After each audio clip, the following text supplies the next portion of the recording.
एक लड़की को मायके के बारे में हमेशा ही सोच समझ कर ही बोलना चाहिए। क्या समझदारी वाली बात कही है इस लड़की ने, दिल जीत लिया यार। देखिए इस वीडियो को फिर कमेंट करके जरूर बताइए। तुम्हें बिल्कुल जरा सी शर्म नहीं आई?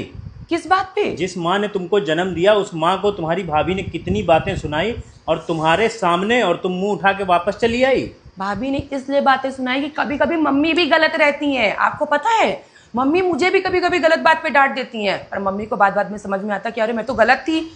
कभी कभी पेरेंट्स भी गलत होते हैं। भाभी ने कुछ गलत नहीं किया, मैं आपको क्लियर कर देती हूँ उस बात पे, और हमें बीच में बोलने की कोई जरूरत नहीं थी। पर तुम अपनी माँ के फेवर में बोल सकती थी। क्यों बोलूं?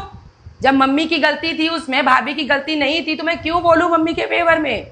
और वो दोनों सास बहू हैं, लड़के एक हो जाएंगी और हमें दूध से मक्खी की तरह निकाल के फेंक दिया जाएगा। कल को भाभी की नजरों में कौन गिरेगा? मैं। जब मुझे पता है कि मेरी माँ गलत है, मेरी भाभी सही है, तो मैं भाभी के ही पक्ष में रहूंगी, ना कि माँ के पक्ष में रहूंगी।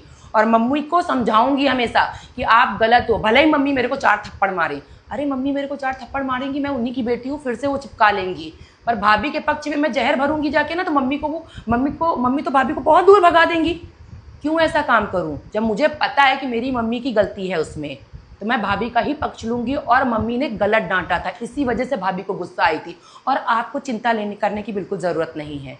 वो मेरे मायके का मैटर मेरी मम्मी और मेरी भाभी समझ लेंगी, और मुझे भी बोलने की ज़रूरत नहीं है उनके बीच में।